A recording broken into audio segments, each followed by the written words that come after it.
What is up, everybody? It is your friendly neighborhood BJJ podcaster, RAF ESPARZA, coming to you with another great installment of The Bullpen, a joint venture between Inside BJJ and the Grappling Hour. I hope you're having a great day on this Friday afternoon.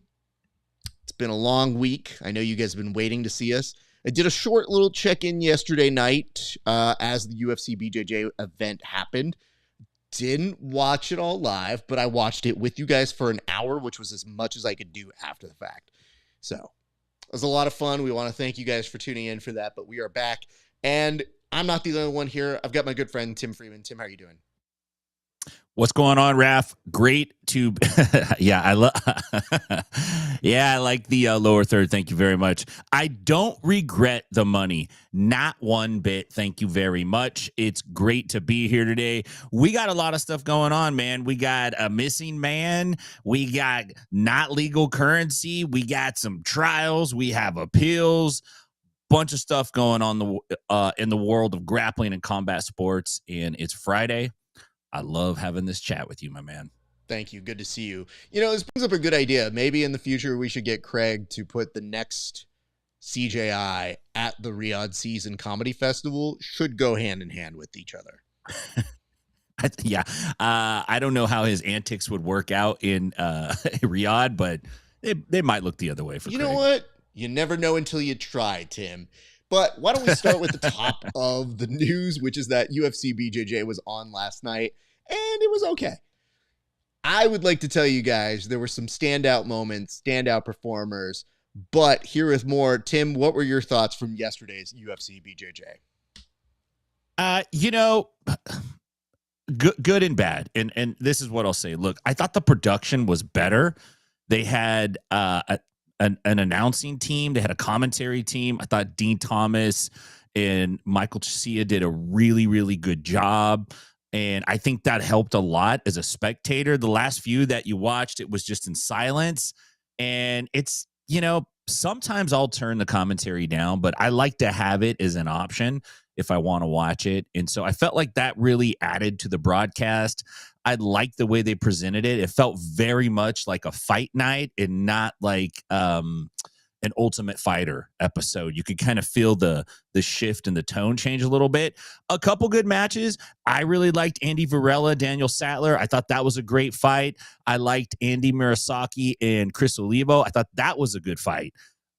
Most of the other matches besides Mikey's were decisions, and Mikey's wasn't super exciting. So it's like, man, they're kind of dialing some things in right, but they don't quite have the right performers, or they haven't tuned the performers the right way. So overall, I give it a B. Thought it was a good event. Okay. That's a mostly positive review. So we like that. Let's just go over a few notes. First and foremost, Mikey Musumeci was able to get his signature lock, which yesterday he actually did give the first time of saying this out loud, where they go, well, it's called the Mikey lock. And he goes, well, yeah, other people have done it before. And he, for a long time, resisted that idea because he claimed Christopher Columbus invented it. And so now I was like, well, I think we got through to him where it's like it probably did exist. But the exclamation mark on what he was saying here was, well, I'm the one doing it now, so it's mine. And it is hard to argue with that because he is very consistent at getting that brand of a leg attack. So we concede that. But you do know that a joke jumps the shark when Mikey Musumeci says it. So as of right now, Tylenol jokes off the table. It got really bad. Literally the delivery plummeted. The stock plummeted hard because when he went up there and said, this is brought to you by Tylenol. Cool. Yeah. Here's the hard part, Tim. I think sometimes Mikey isn't necessarily just regularly cringe in that way. I think sometimes he's a reflection of the community. So sometimes seeing him say that and going like, man, that's bad. I go, in your group chats, count how many Tylenol jokes you are making. Because really, that's the reason why that joke happened there. Yeah, I think it's safe to say Mikey Musumeci is downstream from jiu-jitsu culture. Like he just whatever kind of floats down there, then like he ends up picking up, and then it comes out of his mouth, and you're like, oh no, Mikey said it. That means it's time to move on, guys. The Karate Kid crane kick entry also apparently, I guess Netflix is upset because nobody's watching that Cobra Kai show now. They're like, oh Lord, no, we can't see none of this. It's like that crane kick was fucking cool, Mikey, and you blew it, dog. Like that's not that hard of a move to pull off. He did the hokey pokey crane kick as he does it. This is bait. This is bait. Yeah. Because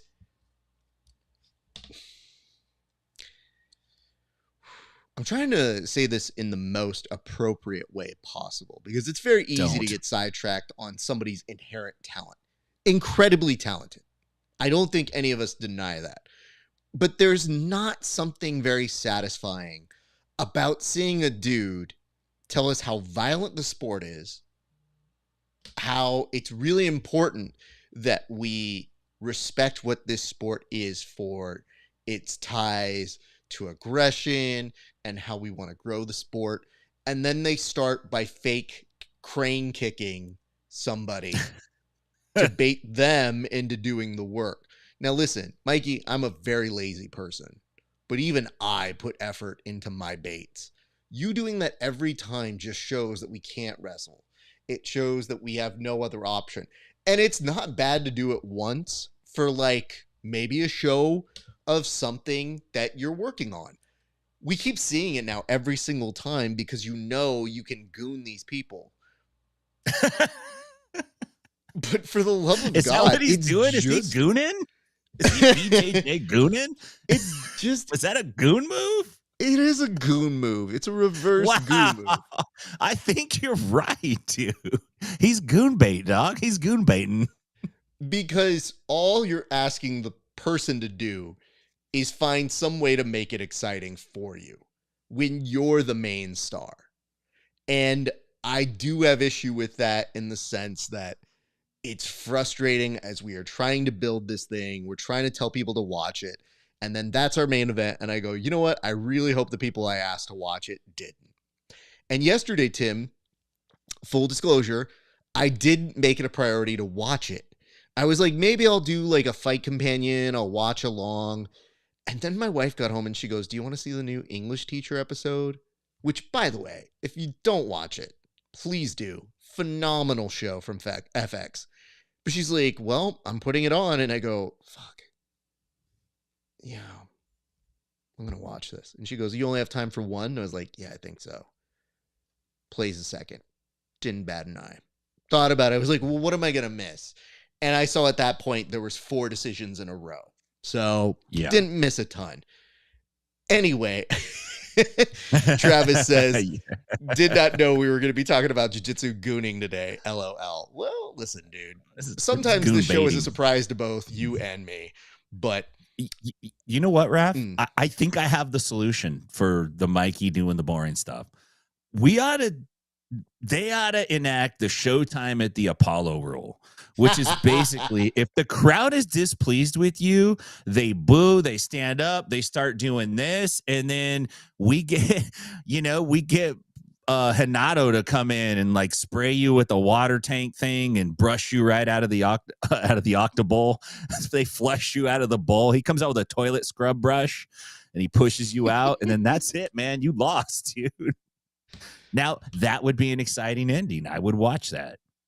I'm so glad you found other work for Sandman Sims and decided to recast it anyways to Uncle Hinach, which actually isn't terrible casting. That would work really, really well. But there's something about booing people in a very public way that always makes me feel a little bit sad, but not in this setting. Can I just tell you, the Mikey thing was odd, but it wasn't even the oddest announcement or result from yesterday. We'll get to that in a second, but I do want to go over just a couple highlights here. Shout out to my man Roberto, who was watching along with me. He's based out in London, and he was staying up and he was throwing comments at me all night, but he told me, he clued me in that there were 2 standout performers that you had to keep eyes on. Now, he said the best match of the night was Samuel Nagai versus Kennedy Marcial. And he wasn't wrong. Samuel is a star. His passing looked incredible, but his passing was just as good as Cassiamora's and legitimately had me become a huge fan. You know, Alex Enriquez is a friend of the show, and I don't like rooting against her, but I had to respect how Mora looked in that match yesterday. So that was very, very good. You pointed out Andy Murasaki, and he had a great idea, but it was very strange how he presented it. He got up there and said, I want Andy Varela because I want an Andy versus Andy match. Yeah, I got that. And I just thought, I guess, like, I don't hate this on principle. I just don't understand why we have to do it like this. But point taken. You know, we can do an Andy versus Andy match. What do you feel about that? I think that Murasaki was he's very respectful, and he was trying to make the call out without making it as if it was personal. And I think his brain just did one of those things where it said like, oh, I know what to say. It's like asking a girl out on a date and being like, oh, I want to take you on a date because I want you to be my mommy. It's like, oh, no, it's just not. The date part sounded good. And mommy is not so much. But yeah, he said it's the battle of the Andes. It's maybe, but it would be a good match. I would like to see that match. Well, I'm glad you bring that up. But there was some other stuff to talk about, specifically about that sort of thing, which is they were already talking about what they're going to see at UFC BJJ 4, which is going to be December 11th. Great. Very happy to hear that. But what stuck out to you in the announcements that they made for UFC BJJ 4, Tim? The lack of opponents, right? So that was the part that was it's like how do you get like juiced about that? You're like, who's he gonna fight? We don't know. It's a mystery. That's the only part where I was kind of like, I don't know, man. And then I want to see Mikey fight somebody. Like, I want to see him fight somebody that, you know, maybe is in another organization.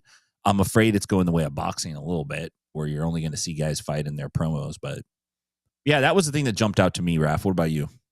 Okay. You're bringing up a mixture of prompts here. So let me be specific on what I mean. So yesterday, they're like, Raquel Canuto, she has somebody she's going to face. That's amazing. Let's show a close-up of her. You've got Frank Mir's daughter versus Jocko's daughter.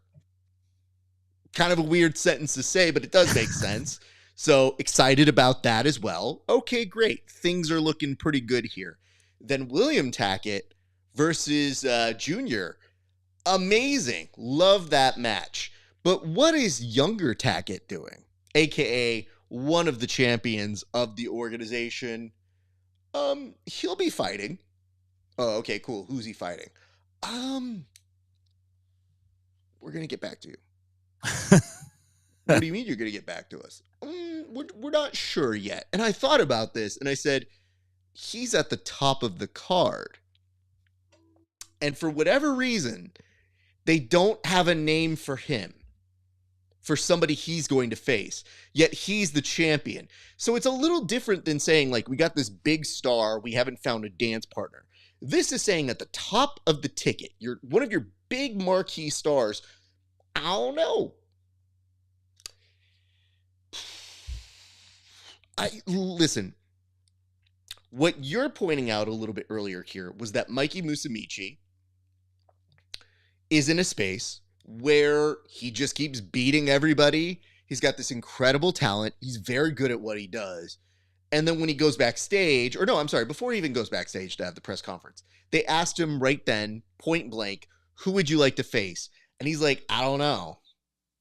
Jiao Miao? And Miao heard this at home, probably stunned that his name came up in conversation, and then put up a post that said, show me the money. And I don't disagree with that at all. Yeah. But it's showing a huge problem that you don't have people to take on your champions, which begs the question, why do you have belts? Because right now, it is getting harder to justify why they have the belts when they are this clear talent. They are the best in the world. And we're really trying to build this organization, but it highlights a structure of we're not sure what we're doing here. Is that the impression you get, Tim? Yeah, I think there's a secret sauce. There's a nuance in being able to attract and sign talent, and specifically not just filling up your roster with names, because that's probably what they tried to do, but names that can actually compete against each other in a sports like organized fashion over a scale of, say, a year. Right? You need to have your divisions lined up in such a way that you have compelling matchups and fights within those divisions. I think what they did is they just got some people and threw them together and were like, okay, well, let's just start making cards. And I kind of get that that's the nature of a lot of jiu-jitsu promotions, but they're really trying to pull this off in a big way, and they're promoting it, and they're putting a lot into the production. It's just like, okay, well, as a fan, it seems like there's a huge lack there when it comes to the talent, and that might have to do with the money. It might have to do with lots of things. I'm not sure. It's a developing field, but one thing I think is that they're going to keep pouring money into it. It appears that they're making improvements. So, sure, but how do we fix this? Because if you weren't necessarily excited for UFC BJJ 3, how are you going to get the momentum to be excited for UFC BJJ 4 when at the top of the card it says, Shadow Guy? There's an account, by the way, that I love on Twitter that is the vacancy of WWE. So that means anytime somebody has to vacate the title, they're like, I'm the winner again. And they note it and they go, oh, I lost it to this person. It's a very funny account. And then it sometimes says that vacancy has held the belt for 200 days because nobody's been the champion for that time. Very funny. Love that. I think vacancy is the new opponent. We should create the Twitter for that. But Tim, how do we fix this? Because I legitimately am trying to figure out if there is a strategy. If we could pick an opponent, maybe outside the box, what are we reaching to? What are we trying to do to give Andrew Tackett a worthy challenge? I mean, I think being more cross promotional is definitely going to help, right? Getting athletes that are involved and maybe not being so restrictive on their particular contracts, you're going to attract more guys that want to be part of it. And honestly, I think you got to start putting the money out there. I think Zhao Miao was really just echoing a sentiment of the jiu-jitsu community in general. It's like, dude, put the money out. I'm not going to go out there and do that. That's a guy that's done all that already. He's already done all the jiu-jitsu promotions and fights and all this stuff. And he's at a point where he's like, show me the money. We'll talk. Let's do it. And I think that's, really where it's at. So I have a couple thoughts here. First, when Mikey got back to the press conference backstage, he started mentioning what did he say? Sakurian? And then did he say Charles Oliveira? Two people who will never give him a match. Yeah. But he goes, I just think it would be cool to call up these current MMA fighters. I think people would be really excited for that. I'm just trying to challenge myself. But what he's really saying is older, more worn down MMA guys that he's already kind of proven he can beat. I don't know why it's so hard to find people that are within the same age range. For whatever reason, taking it from the Jake Paul version of sports is Mike Tyson. Is he available? What's Hoyce up to? Let's get him out here. So I think there's that. But two, I do have a solution. I wonder if the UFC can get the bear that Khabib used to wrestle with. What's he up to these days? Because at this point, I think it would make a very, very apt opponent. And in the rare instance, I don't want to talk bad about you, Andrew. We're friends. But in the rare instance that the bear does come away with the win, they probably already have the interpreter that they use for all the UFC events to come in, speak the on behalf of the bear, who looks like Chris Nolan, fake ass Chris Nolan. We know him. And he comes in and, the bear is going to be talking and he'll just be like, and he's like, well, the bear says that he respects Andrew Tackett as a human. He respects he speaks him. Bear. He does, of course. Listen, bro, we all got to pick up the slack now that Jane Goodall's gone. He's going to come in and he's going to say, but he really wanted to test himself today, and Allah, he was able to pull it off. And he says he's looking forward to his future opponent, TBA, to face at UFC BJJ 5 this February. And you ain't seen nothing yet. He gets out, and then they have to pull part of the bowl for him to make the exit out. I think it would be great television. So that's just they immediately lock him down. They strap a steel chain around his neck and they cart him out. He just makes appearances, and then they're like, put him back in the cage. It's like, he's escaped. No. The translator in the black suit with the white shirt and the black skinny tie and the collar, and he's always doing this. Oh my God. And he speaks bear, because that guy speaks every language. You can make up a language, that guy speaks it. The UFC hit the jackpot when they got that guy. That guy is a saint. We love him on social media. But every time I've learned his name, I've forgotten it, because then I see Chris Nolan and I go, no, I like Chris Nolan a lot. I respect Chris Nolan too much to learn that guy's name, because he looks too similar to him in my brain. Anyway. All right, Tim, I think that's enough discussion on that topic. Congratulations to those people who won, to the people who didn't, blah, blah, blah. Big shout out Andy Varela. That was a really, really cool throw-by attack. Looked slick. It's one of the ones that I wish I could send to people and say, do this, but it's improbable for most people to do that kind of a slick throw by. Yeah. So big shout out to him. Very, very pleased that happened. All right, let's move on to our next topic here, Tim. We advanced the board to letting people know that EBI 26 has announced its next date. EBI 26 will happen with Alan Sanchez returning on it, and it'll happen on November 16th, a date that is definitely not at all in conflict with anything else that's happening in jiu-jitsu. Well, except for ADCC East Coast trials. Tim, your thoughts on this? Yeah, so it is interesting, and I think that Eddie just scheduled it. I think in Eddie's mind, most of the guys that are going to be doing combat jiu-jitsu are probably not going to do the East Coast trials. I just think that's probably what he's thinking. And the other thing is, out of all the jiu-jitsu promotions and everything going on right now, EBI and Eddie is just kind of out there on his own island. I mean, he's at all the other events and he coaches and he blah, blah, blah, blah. But in terms of he just does what he's going to do. He doesn't really factor in anything else that anybody else is doing. He's not very influenced by, oh, they did this or they did that, we got to do that. He's just no, man, we're doing it in Mexico now. That's his latest innovation, he's just driving in his direction. And obviously they have a formula that works for them, because this EBI 26, right?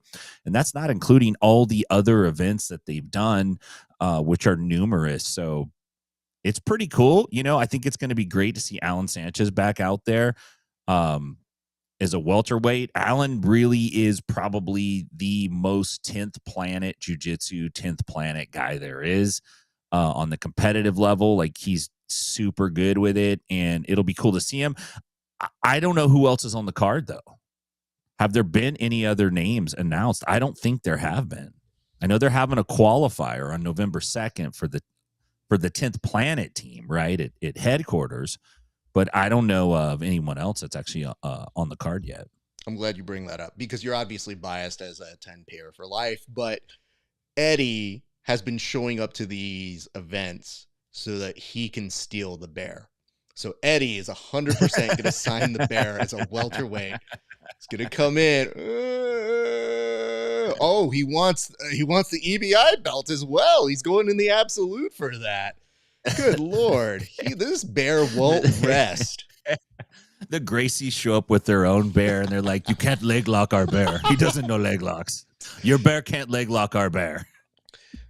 That's why you can't call it a bear in Bolo, huh? So you can't just be leg locking people, because that's like racist against bears. So there is that. It says, where should they have EBI 27? Hawaii? Sounds fun. But I think Texas be cheap, and they've been going to Mexico a lot. I think they appreciate that. Let me just say this.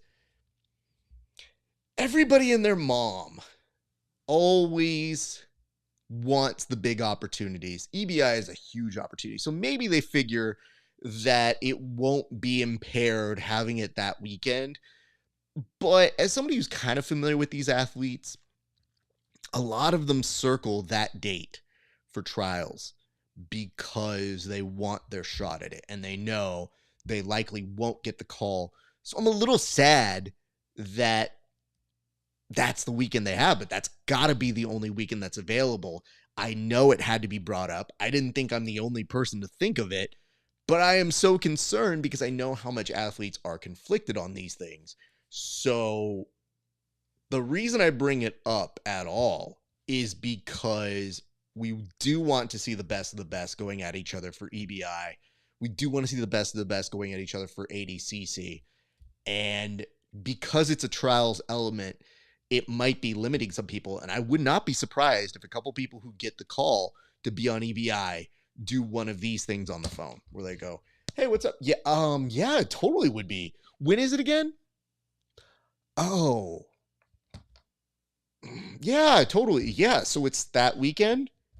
Just confirming, November 16th. Could I do day one of trials? Would I have to be there the day? I have to weigh in that day. Yeah. Okay. Totally.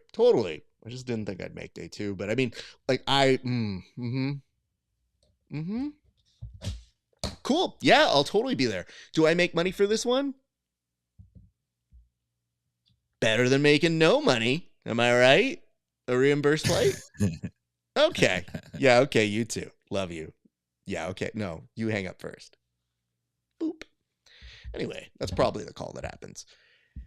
I'm just bummed. I don't like it being the same day. I don't. And trials only happen twice for U.S. citizens. So, like, yeah, it'd be different if it was an international trials, which begs the question, are we talking international competitors? Because that's not necessarily a blocked weekend if they aren't U.S. citizens, but good luck getting into the U.S. You know what I'm saying right now? Just because the government shut down, visas, all that stuff. So larger implications being this. What is the plan? Who's going to be showing up? And maybe they might be more MMA based, because that could be cool too. And if memory serves me right, maybe they don't care because it's going to be a combat jiu-jitsu one, which begs the question, wait, why aren't we just calling this combat jiu-jitsu? Now is EBI combat jiu-jitsu and regular jiu-jitsu again, Tim? Yeah, ABI is basically combat jiu-jitsu rules now, but they did do like a classic EBI, right, where it wasn't. But generally, the EBI banner is just the promotion's going to be combat jiu-jitsu. It's fucking Christ. So, this is so confusing all the time, Tim. Literally. Yeah. I think they're going to fill the card up with a bunch of Mexican fighters. Like they did the last Combat Jiu-Jitsu Mexico event was fire, man. It was great. Leave it to EBI to go get some Mexicans to fill in the job. Just saying. You know, in one way, though, I kind of feel you, but listen, he's given an opportunity to a lot of these guys that wouldn't be able to get that kind of exposure. I know. And I'm happy about it. I want to see it. It's just, I want to express my feels that I wish it was a different weekend. And I get you, though. That's it. It's not even mad, because I think the EBI giving that floor to some great international talent, especially from Mexico, has put them on in a prominent way where they've crowned champions in a region that has goals now, and you can see like your Damian Balderamas making their thing happen there. Even Mauricio Rios, I believe, like really good individuals that maybe wouldn't make the cut somewhere else. So to shorten it up, as Travis says, as long as it's entertaining, I'm all for it. Agreed. And I hope that it's there. So I guess this is a good time to tell you guys, I will likely be doing a fight companion all week long for ADCC trials. So I guess what I'm telling you guys is these motherfuckers are trying to make me watch more fucking TV. It's already a long ass weekend for your boy over here during those weekends. But guess what? Now my brain, which already watches 8 mats at a time, is going to have to add another TV screen that has single matches going against each other, as if it is not slow enough as is. So we should bring that up, but we can now move the board a little bit further to announce a bigger sort of movement, which is this. Yes, in addition to the fact that trials are happening November 16th and the 15th, it should be noted that this week it was reminded from a couple outlets that B Team, the former B Team, now Simple Man Martial Arts, will actually have to participate in the ADCC trials as a result of their participation in the first Craig Jones Invitational. Tim, do you feel like they truly are being harmed? And if so, what was the point of this reconciliation between Mo and Craig, where they said they wouldn't have ADCC be on the same weekend as the Craig Jones Invitational? Yeah, dude, good question. I'm not certain. The thing that is interesting is that it's not just B Team Simple Man guys. Mo said everyone who competed in CJI who pulled out of ADCC was going to have to qualify for it. So, are all these guys going to the qualifiers? I looked at the list for the trials that are coming up in Orlando, and I don't see any of those dudes on the list. There's a few notable names that have registered. There's still time, right? It's still over a month away. The Corbett brothers are on there. John Chandler's on there. Kyle Bame, Abraham Lamontagne, the Mountain. But I don't see any B Team guys on there. Simple Man.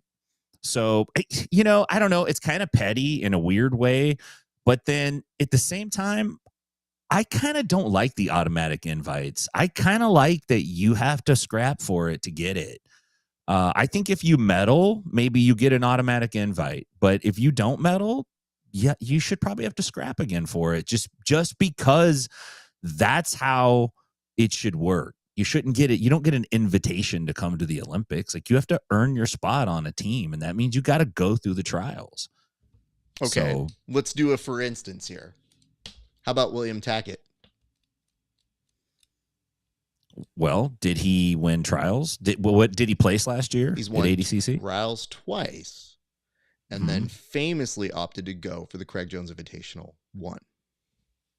I think you got to win trials again. Because I'm just saying, then what's the point of having the trials? Just make it all invite only. No, because you want to be able to tell your buddies that they got in.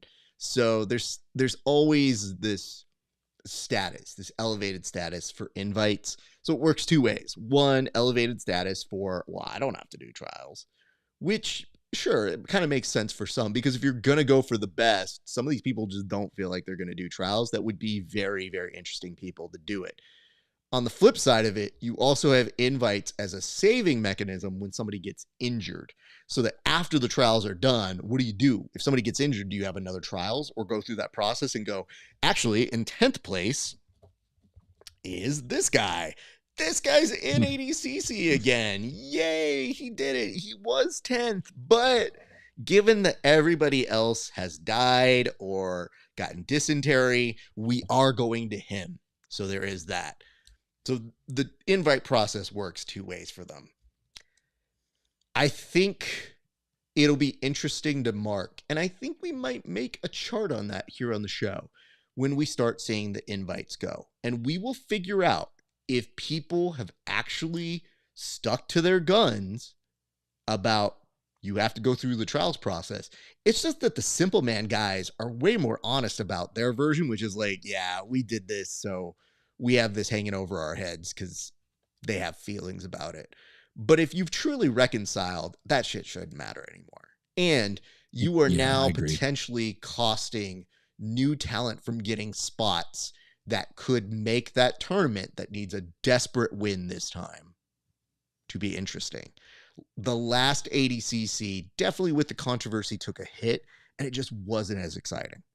And now that you get the UFC in this space, that space gets a lot more crowded for that the things that made them professional, that they got away with looking like they were above everybody, are getting a lot more equalized. So really, the things that have set ADCC apart has been the talent involved and the bracket.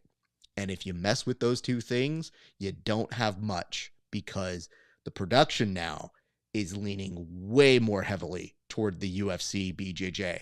Even when the matches aren't super great, it's slick, it's done, it gets in and out.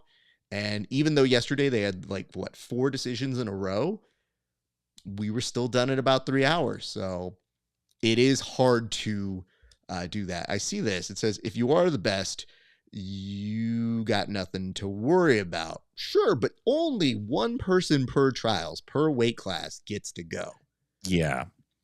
So you make a fair point, especially if you look at it from a production perspective.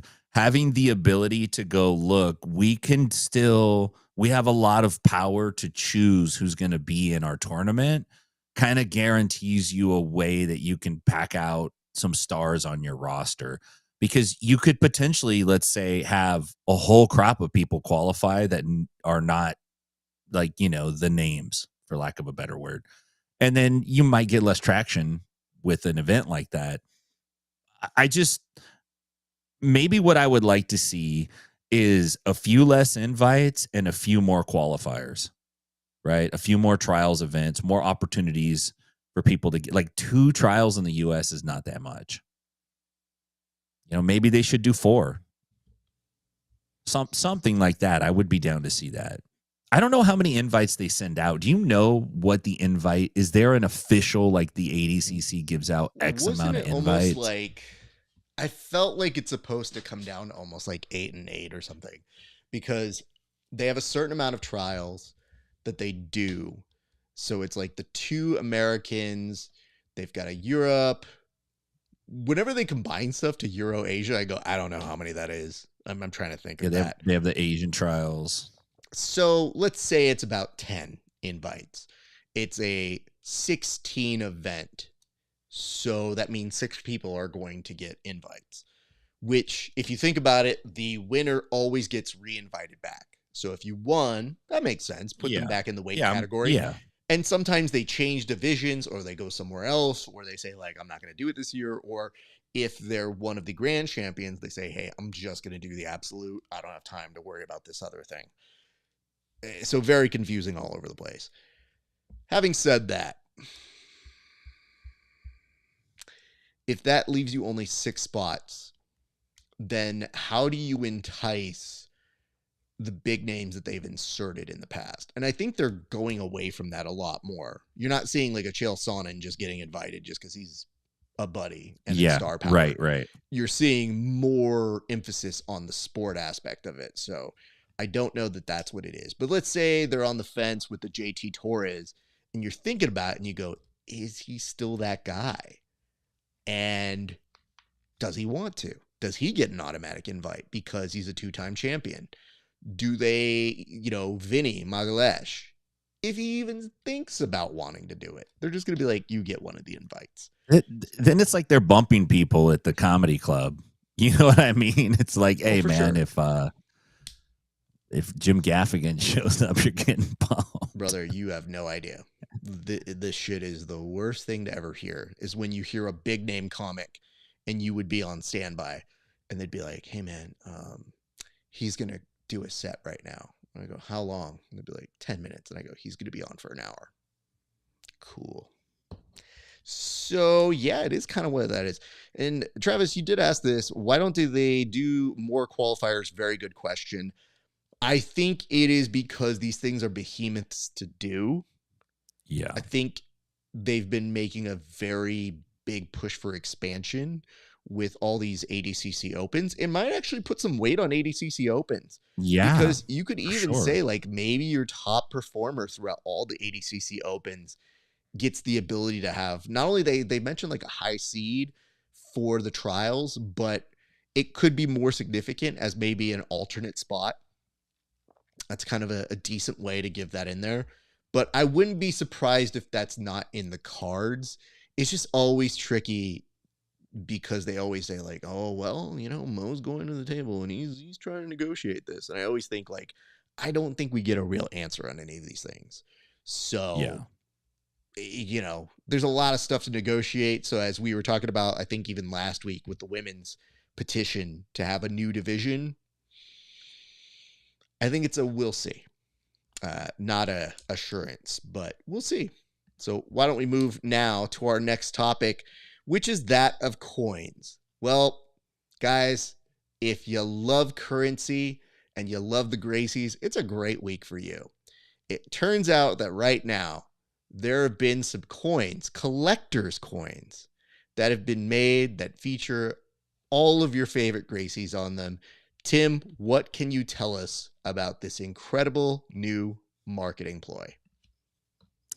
I can tell you that this is not Hedon's first coin.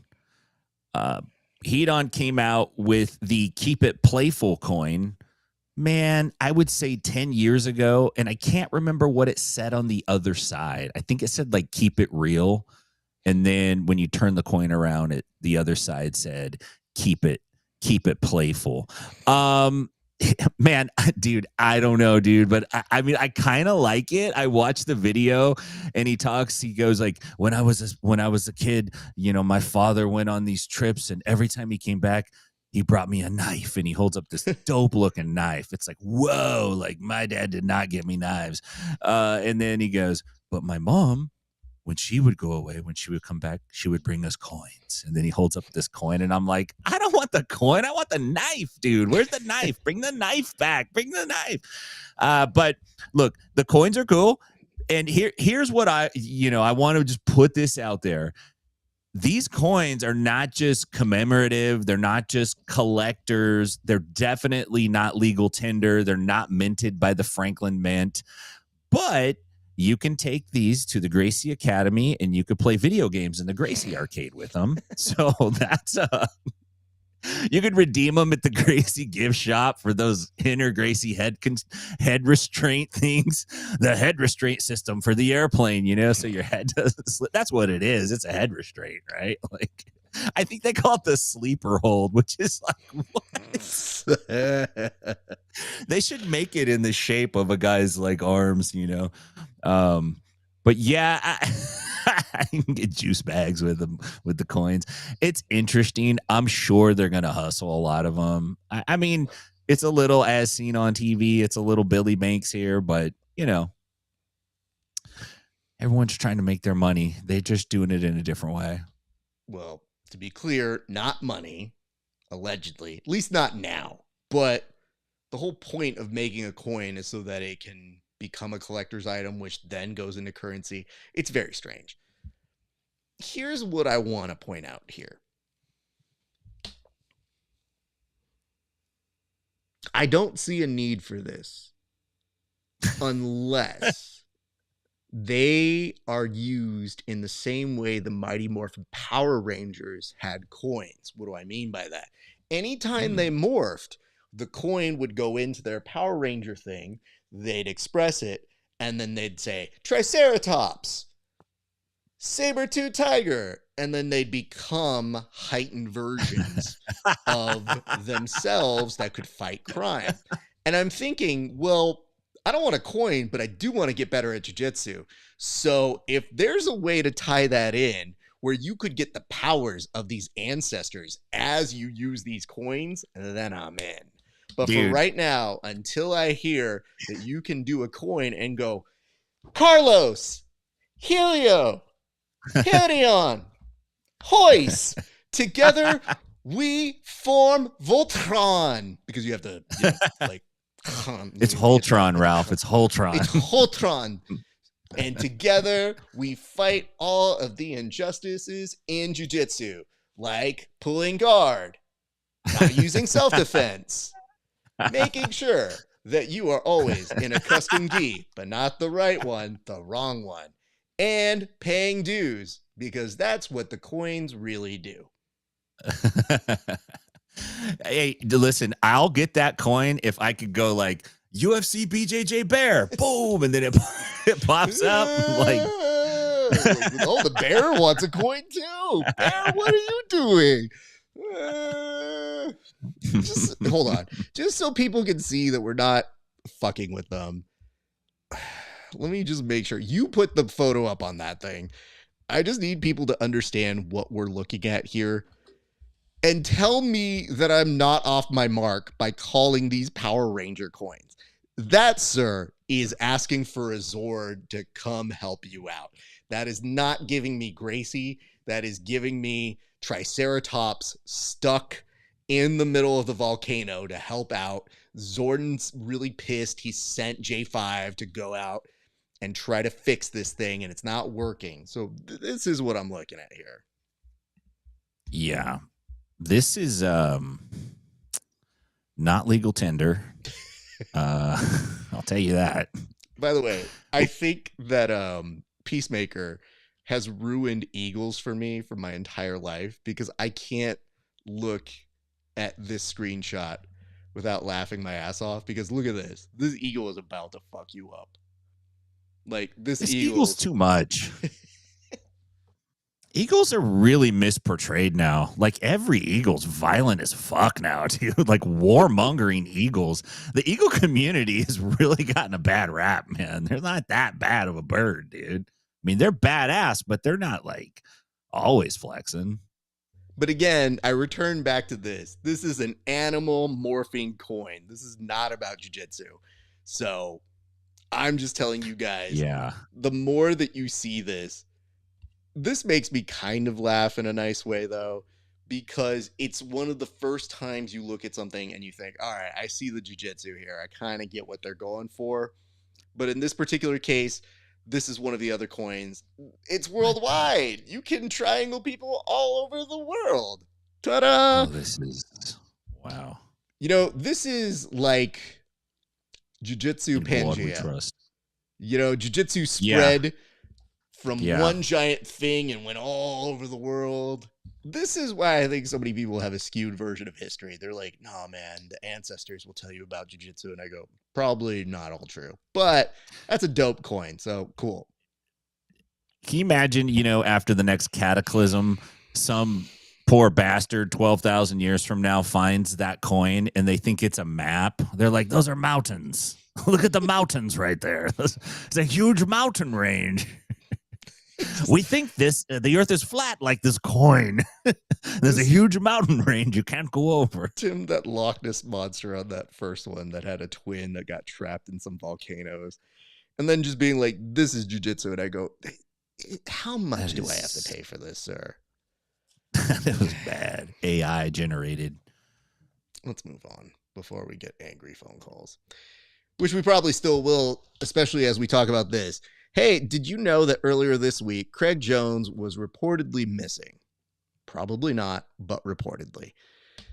His producer, which is, by the way, Freddie, a pal of the show, he put up a post that said, hey, guys, this is real, okay? If you have any tips, let us know, because KREG is being held at gunpoint by some very sketchy-looking guns. And then, oopsie daisy, he's just doing a photo shoot. So, Tim, what are we looking at from this photo shoot / ransom / boy who cried wolf 9,000 times? Like, what are we doing if something actually is about to happen to KREG Jones? I'm not certain. I have a couple of ideas, and I have some advice. I'm going to give the advice first to producer Freddie. you never break the kayfabe rule by saying, guys, this is real. Like, that's how we know it's not real. As soon as you go, guys, this is real. Right? So you broke the kayfabe rule. However, it was the picture was disconcerting to see. It's like, Craig, what are you doing? Like, what is happening to you? Are you just playing around? Or look, I'm not Mexican, but I'm married to a Mexican. My kids are half Mexican. I've been to Mexico. I've been deep into Mexico. I wouldn't go to Mexico and mess around and take pictures like that and do it. Nah, just not. I wouldn't do it. Maybe I'm a pussy. I am, but I wouldn't do it. I would just be too afraid just to even mess around like that. But Craig, I think possibly, Raf, Craig has run out of jiu-jitsu enemies, and now he's taking on the Travel Channel because he's basically making his own travel show. It doesn't exactly have a point, and we haven't figured it out yet, but pretty much all this guy does is travel. He's going to take on Discovery next. Apparently, he's going to double the salaries of all the lady boys. He's going to shake up the industry. I don't know what Craig's doing, man. Yeah, it's all for charity. It's going to the Clinton Foundation. I don't know. But let me ask you this. I honestly don't know what's going on. But do you think Craig ever looks at himself in the mirror, just like when nobody's there and like the Tina's worn off, and he's just like, what are you fucking doing? Like, what are you doing, mate? You know, he's just like, what are you doing? Probably not. It depends on how many drugs he's on at the time. On the come down, he's koala. I'm right back. Let's go. You know what? I don't know that there's ever a come down as much as there's a pass out. And I think it's more when he wakes up from that and it's like, mate, what are you doing with your life? Beer? Don't mind if I do. So I don't know. I mean, so much of this is persona. You know, I've heard tons of stories that Craig really lives that lifestyle. Like, that's the best thing people love to tell you. It's like, man, he really lives that lifestyle. And I go, yeah, but you can't live it every moment of every day. So it might be playing into our perception with you because he's around public folks. And even around me, generally pretty jovial and silly. So I don't take it like I personally know him. I just know, like, acquaintance-wise, we get along fine. And he's been on the show a couple times, so it's always great running into him. It's just I couldn't claim to tell you, like, damn, behind closed doors, Craig definitely does a line of cocaine. Like, I don't know that stuff. What I do know is it just seems exhausting to have to do this all the time. I think the larger issue is the first thought I had when I saw it as a pro wrestling fan is I go, all right. Look at these very interesting guns that they're pointing at this man. I don't know a lot about guns, but I know enough to go, okay. So then you think, like, why are we doing this bit? And all I could think of was, if you're a cartel and you're the guy that schedules the hits, did you look at a calendar and go like, I didn't put this on our schedule? Who authorized this hit? Nobody authorized this. Not on my watch. Hold on. Beep, boop, bop. Hey, did you get, hey, other cartel. Yeah, what's up? It's me. Did you put the hit on Craig Jones? No, because we didn't either. Shit.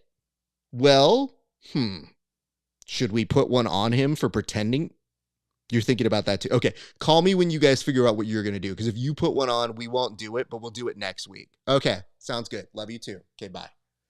I feel that cartels, even if they weren't incited to anger on this, like, how do you watch this if you're in Mexico and not have like a little bit of a crooked smile of, all right, this guy thinks that's how he would do it. We would totally, what an amateur.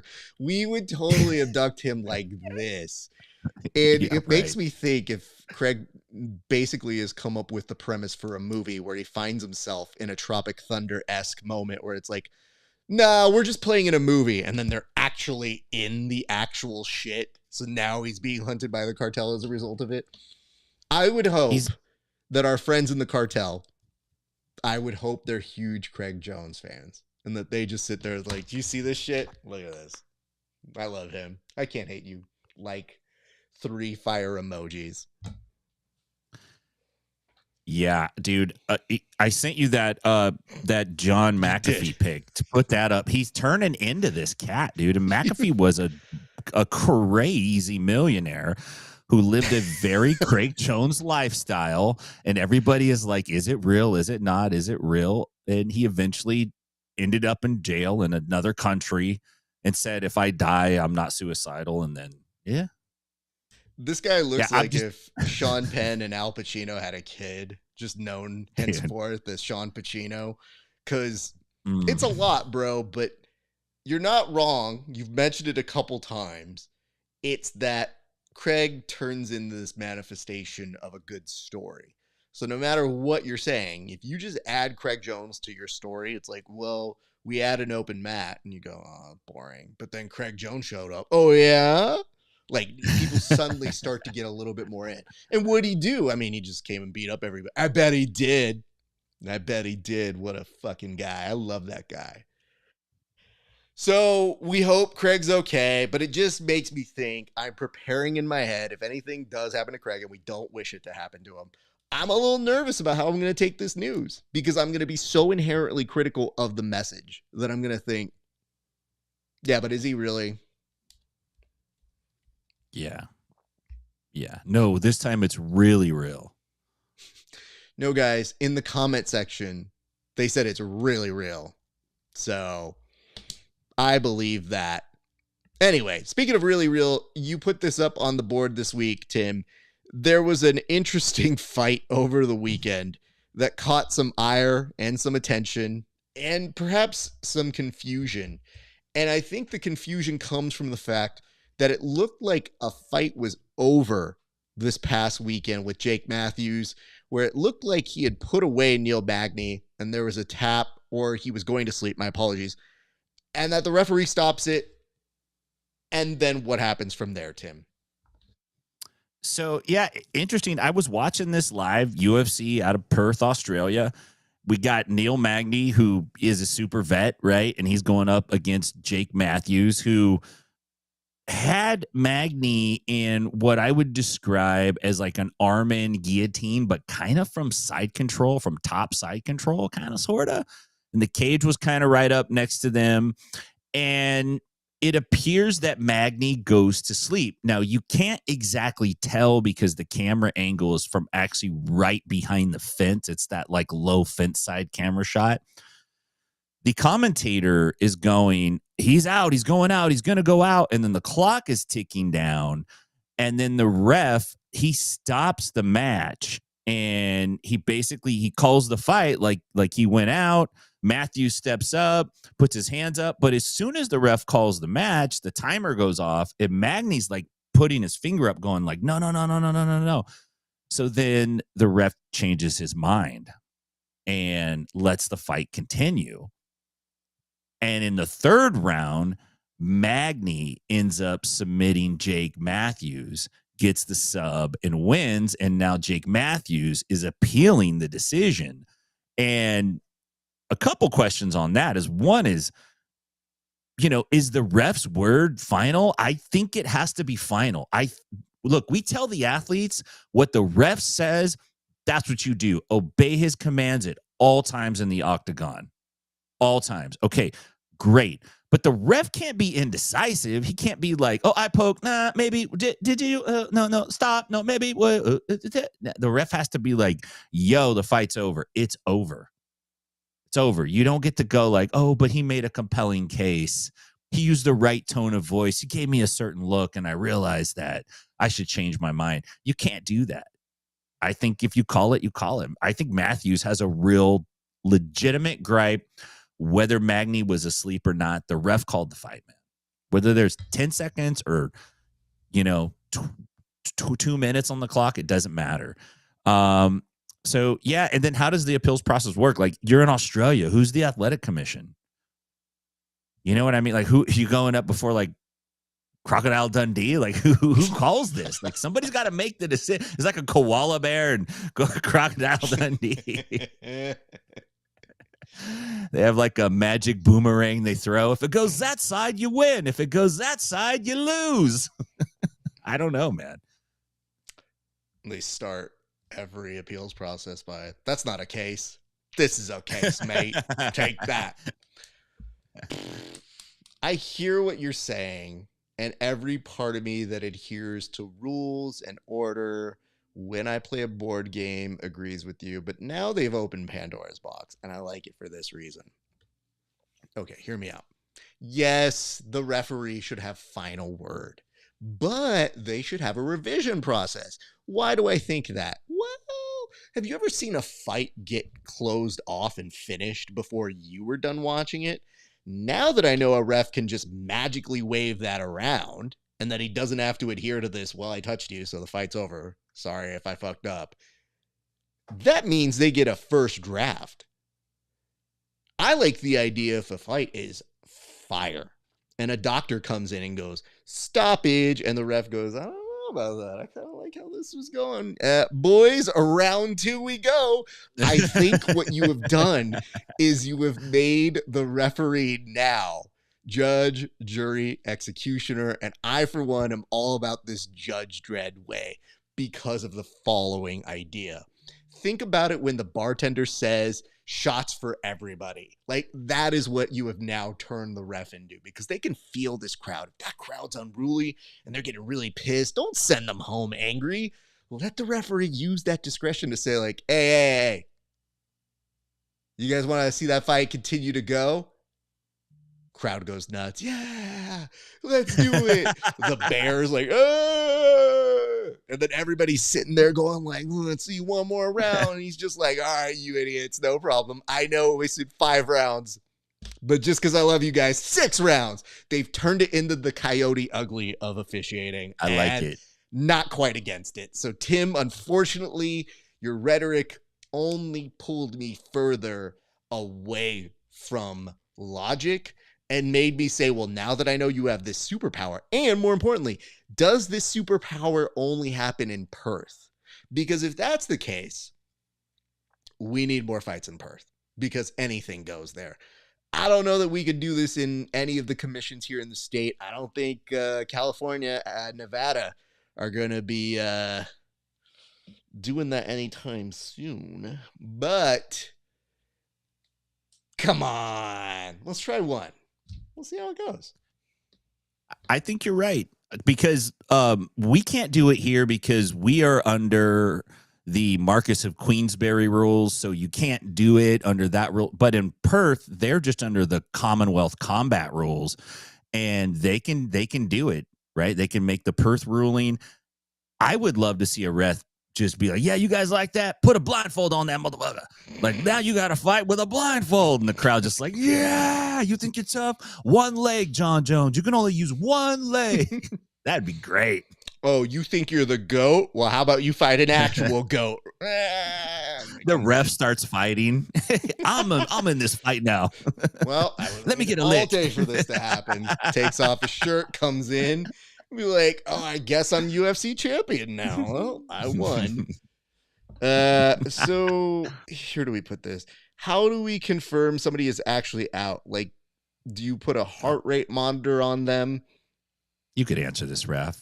We know this from pro wrestling. There's only one way to confirm somebody's out. You gotta lift the arm. If they drop it, you gotta lift the arm. They're dead. It has to go 3 times. If they bring it back up at 2.5, you gotta let the fight continue. It's pretty much the only assured thing that we have in medicine.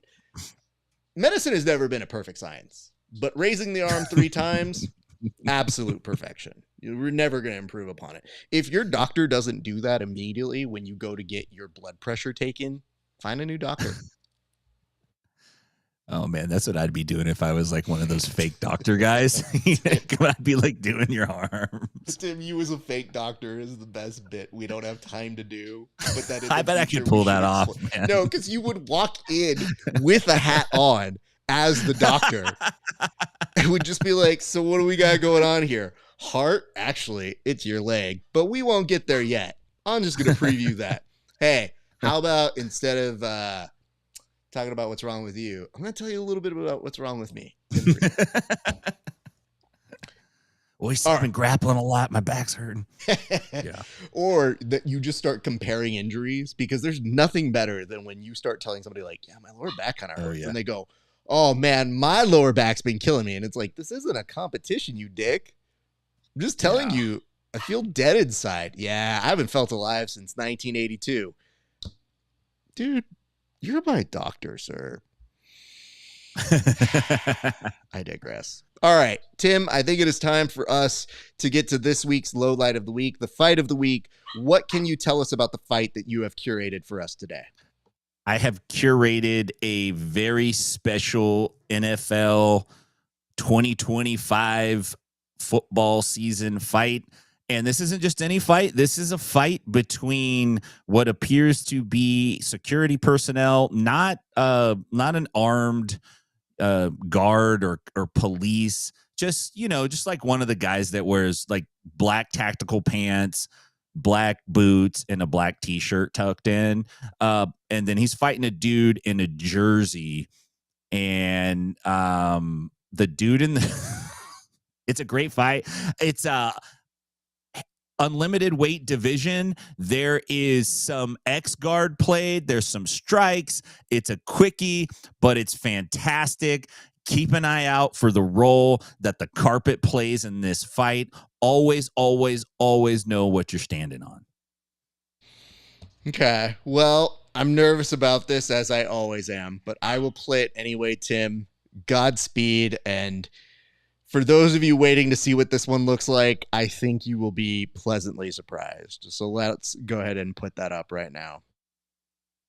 Okay, so we got this. It's got some swings coming out of the big dude in black, and jersey guy shoots on him, takes him down. Now, dude on the bottom's trying to play X guard, and he actually hits a nice sickle sweep, but he can't come up to the top, tangled up in the carpet, can't do a technical stand-up, and he eats one, and then Jersey pulls the dude's shirt over his head. Oh, that's Kamala, the great Kamala. Now, watch the pants go down, and watch the running drop slide.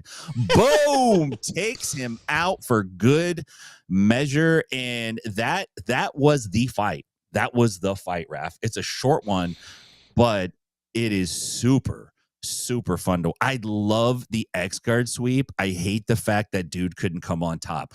I yell at my students so much. I tell them, look, a sweep is not a sweep if you don't get on top. It's a fucking advantage, and we're not in the IBJJF. You gotta come to the top. This dude, couple things. One, I don't believe he had the leg strength. And two, that carpet really jacked him up. And I don't know what kind of Payless shoe source sneakers he was wearing, but those things like they were dipped in Crisco before he went to walk around in them, because he could not keep his footing. All right, first things first. A sweep's not a sweep until you come up top is the best Luther Vandross song that's not a real Luther Vandross song. I mean, this is a magical thing that you found for us. I'm going to take a stab at it, but I was so impressed with this one, Tim. Having said that, let's get to business here for this particular silly case. All right, first, it starts with the "are you not entertained" hand, so I don't want to get past that. But this is the international sign for "we're gonna fight, sir." So you think this is a bad idea for security. He goes in, and the Jagoff over here, your Jaguar fan, if you didn't get that pun, he's got good body movement. Like, he did really avoid the bulk of that hit, but can't return fire. Now this just looks like a fun dance between these two guys. He goes in for a takedown, has a single leg here, but then realizes, that's a lot to lift. Maybe I'm not going to do that. Comes in with a clock, gets one on the inside, and security guard's laughing him off right now. He's not taking his opponent seriously. He comes in, he basically steps up with two arms, like it's a choreographed dance still, And now he takes kind of like a slap that's heavy to his left side ear. That brings him down good enough to pull guard. That is an attachment. Really important to have contact before you pull guard here, kids. I think the only problem he didn't consider is that he is now stuck in the rug. This is the part that I think I'm most entertained by, because who gets stuck in a rug without being in a comedic movie? Nonetheless, he's going for the sweep, knocks open the door, very kind and polite of him. He's trying to get the momentum to pull him down, but he can't. He gets it. And he's trying to get back up, but he makes one fatal error, which is that he doesn't base out. So he doesn't use that leg to stand back up, and this is a huge opportunity for the Jaguars fan, who now starts raining in slaps to the head. And this is the part that you have to expect. People are always going to bring your shirt over your head, not just as a good strategy, but just to embarrass you. So this dude has to bring it back on, but he lets them know we still have business here. And the drawers go way down here on those pants. But he says, nah, fool, we're not done. And whoa. So just to reiterate, he goes in, he does a sliding soccer tackle. The only issue is I'm not sure how much he's responsible for it and Jesus taking the wheel is. Because this is my favorite part, is the dude with the high up socks is now at a point where he cannot fend it off, and he just gets bumped on his butt as well. So him coming in and saying like, hey man, we're not done here. I need you to say what? And manages to take him out in one foul swoop. But here's the problem. He didn't learn from it at the same time. Other dude has just better get up is really what it comes down to. But Tim, some highlights from this. One, check out the footwork here. If you ever are confused what you need to do, you need to go around in a half circle, establish your base, and then come back in and renegotiate on your own terms. When you are about to be swept, take it. But if you land on that outside hip, you can bounce right back up. And yes, if you're in all turtle all the time, you will get your jersey thrown over your head. And a really important thing here, kids, belts. I know we like to mock people in gi for wearing belts, but I think right here, it's more realistic than you think. Could have saved him some opportune time. And of course, if you ever want to finish things out, you come in and bless this photographer for not losing their shit and keeping that camera steady, because I would have lost it right here on this. Dude, that was a beautifully executed judo side break fall. Mm-hmm. Like if we were doing one of those and my student did that in class, I'd be like, bravo. The other thing that I did not catch until I watched you watching it was dude kicked off the glass door to get the sweep. He which is nice if you can use the cage wall or use the wall, use it. And then the girl in yellow in the very back at the end, she just kind of like TLC, like I don't want no scrub, and just like kind of sidesteps around that action right as it's all happening. But yeah, I think man,